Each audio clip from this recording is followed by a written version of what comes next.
نماز فجر کے بعد چھوٹی سی تسبیح پڑھ لو، 1 گھنٹے بعد خود معجزہ دیکھ لینا، 10 ارب بھی مانگو تو اللہ ضرور عطا فرمائے گا۔ بسم اللہ الرحمن الرحیم۔ محترم ناظرین، نماز فجر کے بعد 1 منٹ کا یہ چھوٹا سا وظیفہ، یہ ایک تسبیح میرے بھائیوں میری بہنوں اس طریقے سے پڑھ لینا، خدا کی قسم ایسا مجرب وظیفہ آج آپ کو بتانے لگا ہوں۔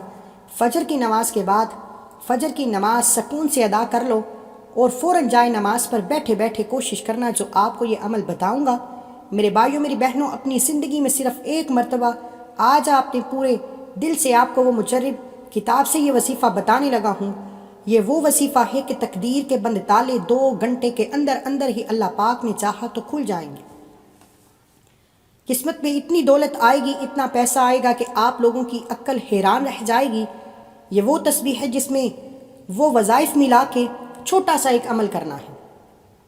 اتنا چھوٹا اور آسان وظیفہ آپ نے پوری زندگی میں شاید نہ کیا ہو۔ مرد اور خواتین دونوں یہ وظیفہ پڑھ سکتے ہیں۔ اگر میری بہنیں مالی طور پر بہت پریشان ہیں، قرضوں میں ڈوبی ہوئی ہیں، آپ لوگ خود مجھے بتائیں کہ کتنے لوگ ایسے ہیں جو پریشانی میں ہیں، تنگ دستی میں ہیں۔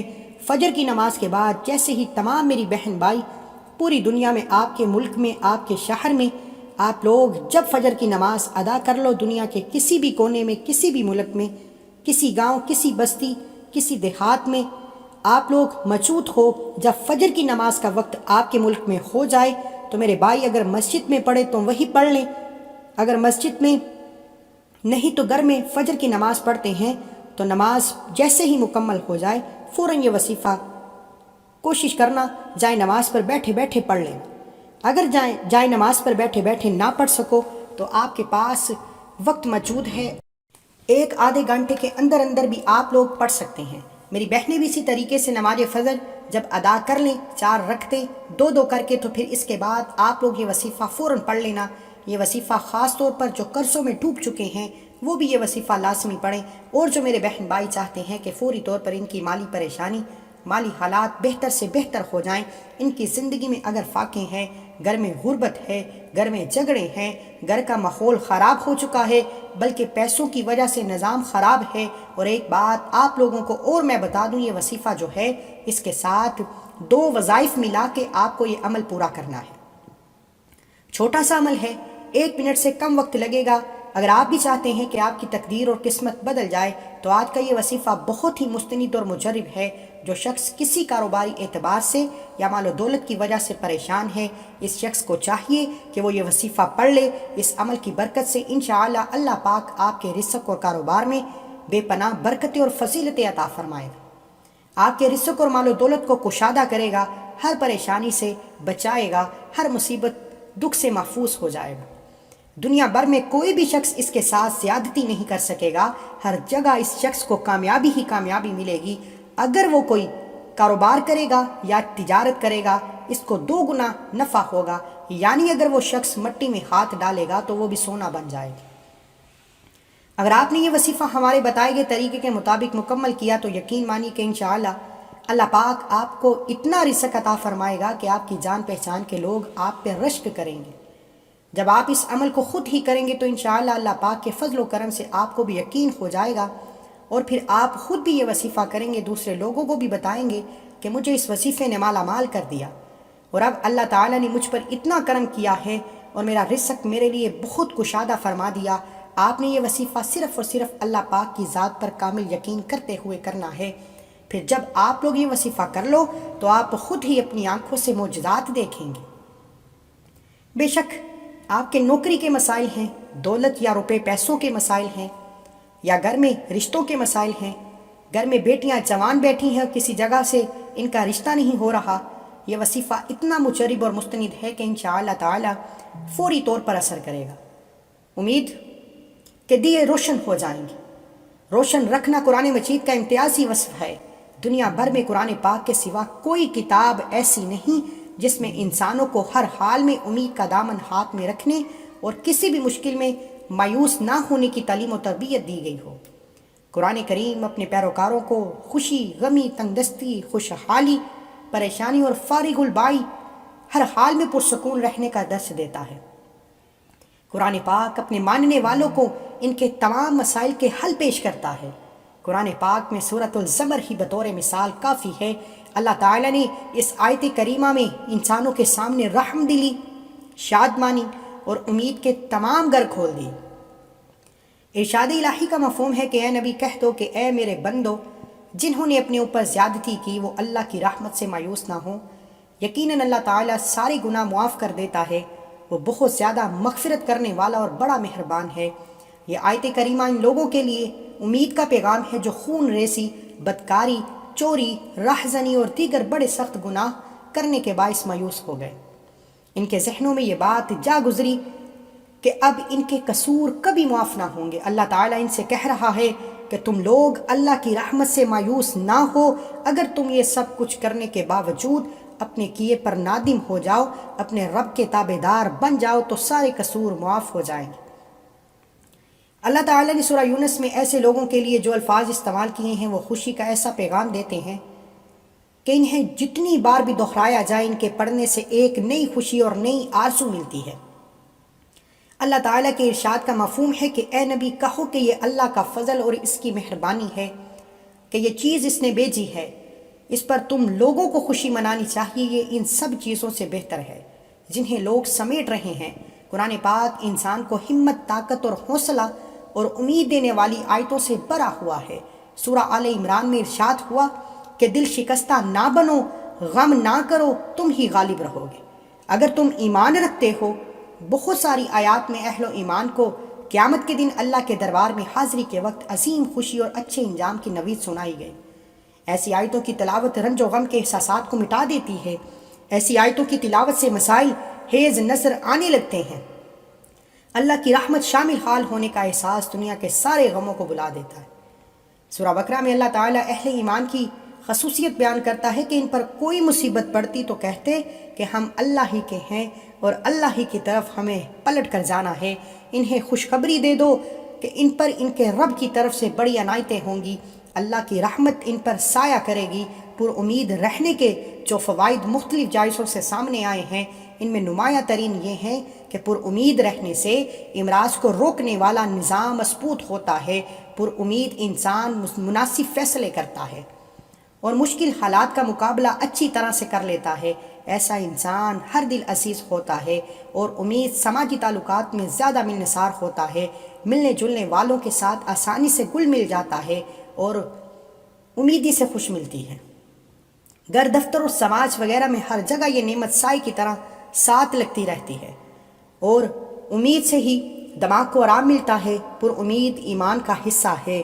مومن رب کی رحمت سوچ کر خوش رہتا ہے، مایوس انسان ناقص الایمان ہوتا ہے، ہر وقت منفی سوچ کے باعث مشکل میں پڑا رہتا ہے۔ سیدنا یعقوب علیہ السلام کا واقعہ یاد کیجئے کہ وہ ایک بیٹے کو درندے کے ہاتھوں ہلاکت کی کہانی سننے اور دوسرے بیٹے پر چوری کی واردات میں قید ہونے کا دعویٰ اس میں سننے کے باوجود مایوس نہیں ہوئے۔ پیغمبر علیہ السلام پر امید رہنا پسند کیا کرتے تھے۔ پیغمبر اسلام محمد مصطفیٰ ہمیشہ پر امید رہتے، وہ ہمیشہ نوید سنانے کا اہتمام کیا کرتے تھے، اپنے ساتھیوں کو اگر مگر کے چکر میں پڑنے سے روکتے اور فرماتے کہ اگر مگر شیطان سے در کھولتا ہے۔ رسول کریم اپنے صحابہ اکرام صلی اللہ علیہ وآلہ وسلم کو یہ درس دیتے کہ جب تمہارے سامنے کوئی نامناسب واقعہ ہو جائے تو یہ کہا کرو کہ نوشہ قدیر یہی تھا، کہ اللہ کی مشیت یہی تھی، اس نے جو کہا جو کیا، اس لیے ہمیں بھی ہمیشہ پر امید رہنا چاہیے، ہمیشہ مایوس نہیں ہونا چاہیے، حالات جتنے بھی مشکل ہوں اللہ پر بھروسہ رکھنا چاہیے، اس سے اچھے کی امید رکھنی چاہیے۔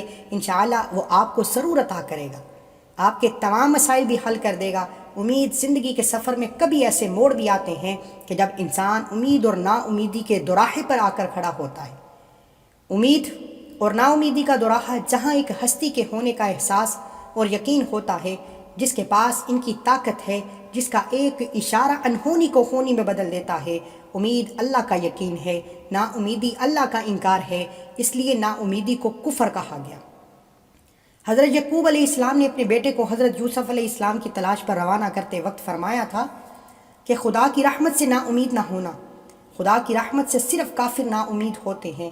سورہ یوسف آیت نمبر 87۔ اللہ کی طرف دیکھ کر امید پیدا ہوتی ہے، دنیا کی طرف دیکھ کر نا امیدی، بس امید اور نا امیدی کے بیچ ہی اللہ ہے، اس لیے اپنے رب پر امید رکھتے ہوئے یہ وظیفہ کرنا ہے، انشاءاللہ وہ آپ کے تمام مسائل حل کر دے گا۔ یہ عمل تو آپ لوگ کر لو گے، لیکن آپ لوگ اگر رزق اور پیسوں کے لیے یہ وظیفہ پڑھ رہے ہو تو آپ لوگ لازمی پڑھو۔ اس کے علاوہ اگر آپ لوگوں کے کوئی مسائل ہیں، مثال کے طور پر آپ لوگوں میں کئی ایسے میرے بہن بھائی ہیں، بے اولاد ہیں، کچھ ایسے بیمار ہیں جن کی بیماریوں کا علاج ڈاکٹر کو بھی سمجھ میں نہیں آتا، ڈاکٹر بھی جواب دے دیتے ہیں، تو وہ اپنی تمام بیماریوں کے لیے بھی یہ وظیفہ پڑھیں، ذہنی بیماری ہو، جسمانی بیماری ہو، نفسیاتی بیماری ہو، روحانی مسائل ہوں، جو آپ کو عمل لگتا ہو کہ بندش ہو، جادو کے اثرات ہوں، کچھ بھی آپ لوگ یہ وظیفہ کر لیں۔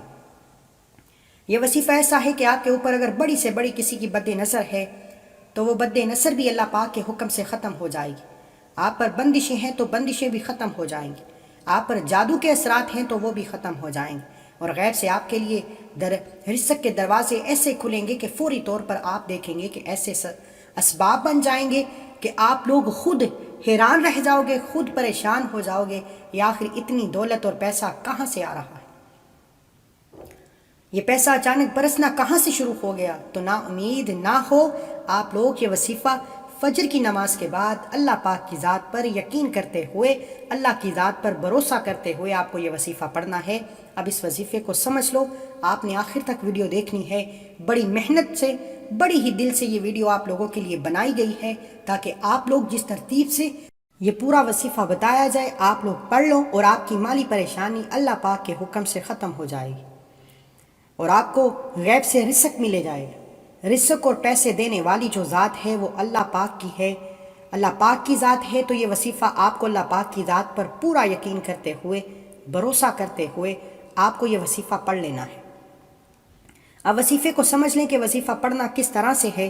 سب سے پہلے فجر کی نماز کے بعد آپ نے مکمل پڑھ لینی ہے، نماز مکمل پڑھنے کے بعد جائے نماز پر جیسے ہی آپ لوگ بیٹھیں، سلام پھیر لیا، ویسے ہی اتحیات میں جیسے بیٹھے ہو ویسے بیٹھے بیٹھے آپ لوگ یہ وظیفہ پڑھ لینا۔ سب سے پہلے جیسے ہی سلام پھیر لیا، ایک مرتبہ بسم اللہ الرحمن الرحیم پڑھنا ہے۔ سب سے پہلے جب ایک مرتبہ بسم اللہ الرحمن الرحیم پڑھ لو تو اب آپ کو پڑھنا کیا ہے یہ اچھی طرح سمجھ لیں۔ اب آپ لوگوں کو 3 مرتبہ درود پاک پڑھ لیں۔ درود پاک کوئی سا بھی پڑھ سکتے ہیں، جو آپ کو آتا ہو، چاہے درود ابراہیمی پڑھ لیں یا جو آپ کو یاد ہو وہ پڑھ لیں۔ ایک مرتبہ میرے ساتھ بھی درود پاک ثواب کی نیت سے پڑھ لیں تاکہ آپ کو بھی ثواب ہو۔ اللہم صلی علی محمد وعلی آل محمد کما صلیت علی ابراہیم وعلی آل ابراہیم انک حمید مجید۔ اللہم بارک علی محمد وعلی آل محمد کما بارکت علی ابراہیم وعلی آل ابراہیم انک حمید مجید۔ اب آپ لوگ یا اللہ ایک مرتبہ میں نے پڑھ لیا، اب آپ لوگ دوسری مرتبہ بھی پڑھیں گے یا اللہ 2 ہو گیا، پھر تیسری مرتبہ آپ کو لا الہ الا اللہ الرزاق یا اللہ 1 مرتبہ آپ نے پڑھ لیا، اب آپ لوگ دوسری مرتبہ بھی پڑھیں گے لا الہ الا اللہ الرزاق یا اللہ 2 ہو گیا، پھر تیسری مرتبہ لا الہ الا اللہ الرزاق یا اللہ 3 مرتبہ ہو گیا۔ آپ کو یہ چھوٹا سا وظیفہ سب سے پہلے پڑھ لینا ہے 3 مرتبہ۔ پہلے نمبر پر جو وظیفہ آپ کو پڑھنا ہے وہ وظیفہ پڑھنا ہے، جب 3 مرتبہ یہ وظیفہ آپ لوگ پڑھ لو تو ٹوٹل 3 وظائف آج کے دن فجر کے بعد جو کسی بھی دن پڑھ سکتے ہو۔ یہ فجر کا وظیفہ آپ نے یہ نہیں کہ آج ویڈیو اپلوڈ ہو رہی ہے تو آج ہی پڑھ سکتے ہو، جب آپ لوگ فجر کی نماز ادا کر لو، زندگی میں 1 مرتبہ اس عمل کو لازمی کر لینا، روزانہ فجر کی نماز کے بعد یہ عمل کر سکتے ہو۔ وظائف جو بھی آپ کو بتائے جائیں کہیں پر نوٹ کر لو، لکھ لو، یا فجر کے بعد ویڈیو چلا لیا کرو، ویڈیو دیکھتے دیکھتے ساتھ میں وظائف بھی پڑھ لیا کرو۔ جو پہلے نمبر پہ میں نے بتایا یہ وظیفہ میں نے آپ کو پڑھ کے بھی بتایا، لا الہ الا اللہ الرزاق یا اللہ پہلے نمبر پر آپ کو یہی وظیفہ پڑھ لینا ہے۔ اس کے بعد دوسرے نمبر پر آپ کو جو وظیفہ پڑھنا ہے وہ ہے المقتدر، یہ وظیفہ بھی آپ کو دکھ رہا ہے۔ اسی طرح سے آپ لوگ یہ وظیفہ صرف 7 مرتبہ پڑھ لیجئے گا، پھر 7 مرتبہ یہ وظیفہ پڑھ لو۔ آپ کو تیسرے اور آخری نمبر پر جو وظیفہ پڑھنا ہے وہ کیا پڑھنا ہے، یہ پورا عمل فجر کے بعد جو میں شروع سے بتا رہا ہوں اچھی طرح سے ویڈیو کو دیکھ لیجئے تاکہ آپ جب بھی عمل کریں تو آپ کو فوری طور پر فائدہ ہو۔ یہ مجرب اور آسمودہ وظیفہ ہے، روزانہ فجر کے بعد پڑھ سکتے ہو. جب آپ ویڈیو پوری دیکھو گے تو آپ کو اس عمل کی اجازت بھی مل جائے گی. آپ لوگ چاہیں تو ایک دن پڑھ لیں، چاہے تو روزانہ پڑھا کریں، آپ کو انشاءاللہ فائدہ ہی فائدہ ہوگا. آپ لوگ خود اپنی زندگی میں رزق اور دولت کے مسائل کا حل اپنی آنکھوں سے دیکھیں گے. اس کے علاوہ جو کوئی بھی پریشانیاں ہوں گی ان کا حل آپ لوگ اپنی آنکھوں سے دیکھیں گے. تیسرے نمبر پر جو وظیفہ پڑھنا ہے، یہ وظیفہ آپ لوگ اپنے ہاتھ میں، اگر تسبیح آپ کے ہاتھ میں موجود ہو تو تسبیح پکڑ کے، نہیں تو آپ لوگ ہاتھ کی انگلیوں پر بھی یہ وظیفہ پڑھ لیں.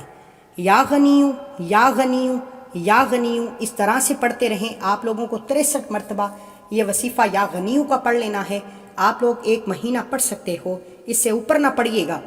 جب آپ نے 63 مرتبہ آخر میں پڑھ لیا یا غنیوں، اس کے بعد آپ لوگوں کو پڑھنا کیا ہے، فوراً سمجھ لیجئے کہ اس کے بعد آپ کو 3 مرتبہ درود پاک پڑھنا ہے. تو اس کے بعد اپنی تمام حاجتوں کے لیے، پریشانیوں کے لیے اللہ پاک سے دعا مانگ لیں.